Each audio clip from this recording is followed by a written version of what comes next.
নিজেকে অনেকটাই গুছিয়ে নিয়েছে আওয়ামী লীগ। শেখ হাসিনার এই নির্দেশনা অনুসারেই শিরিন শারমিন চৌধুরী বা সাবের হোসেন চৌধুরীরা দলের হাল ধরতে এগিয়ে এসেছেন। সরকারের পক্ষ থেকেই ক্লিন ইমেজের আওয়ামী লীগকে সক্রিয় করার চেষ্টা চলছে। জুলাই বিপ্লবের অন্যতম মুখ হাসনাত আব্দুল্লাহ কি তবে আওয়ামী লীগের সঙ্গে আপোষে যাচ্ছেন? চারপাশে ক্ষুব্ধ ছাত্র জনতার উত্তাল তোপ আর দালাল স্লোগান, আর তার মাঝখানে অসহায় দাঁড়িয়ে এনসিপি নেতা।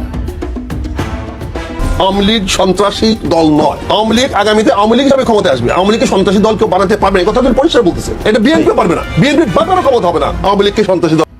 দৃশ্যটি চট্টগ্রামের সাবেক সিটি মেয়র মঞ্জুর আলমের বাসভবনের, যেখানে আওয়ামী লীগকে রাজপথে নিষিদ্ধ করার দাবি তুঙ্গে, সেখানে সাবেক আওয়ামী নেতার বাসায় হাসনাত আব্দুল্লাহর এই সৌজন্য সাক্ষাৎ জন্ম দিয়েছে পাহাড়সম রহস্যের।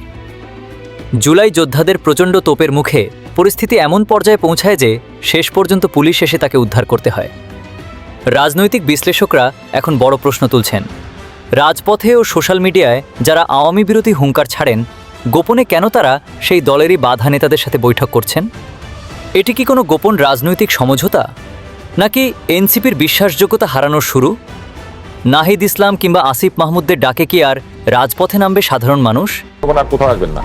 হাসনাত আব্দুল্লাহরা যে বৃহৎ পরিসরে মানে সাংবাদিক, উকিল, ব্যারিস্টার থেকে শুরু করে সকল পেশাজীবীদের মধ্যে মানে স্কুল কলেজের শিক্ষকদের মধ্যেও আওয়ামী লীগের দোসর চিহ্নিত করেন, সেই প্রকল্পের যে মডেল, সে মডেল অনুসরণ করলে আওয়ামী লীগের দোসর হিসেবে মেয়র মঞ্জুর আলমকে চিহ্নিত না করবার কোনো কারণ নাই। কিন্তু হাসনাত আব্দুল্লাহরা আসলে বিপদে আছেন। ক্ষেত্রে তো হাসনাত আব্দুল্লাহর মোটামুটিভাবে আজকে ভালোই ধরা খেয়েছেন এবং কোনো উত্তর দিতে পারেন নাই। হাসনাত আব্দুল্লাহ দিতাম যে একদম একেবারেই বোকার স্বর্গে বাস করছে, সেটা 8 তারিখে প্রমাণ করে দিয়ে। তারপর আসিফ মাহমুদ সজীব ভুইয়া, এদের ডাকে কেউ নামবে না।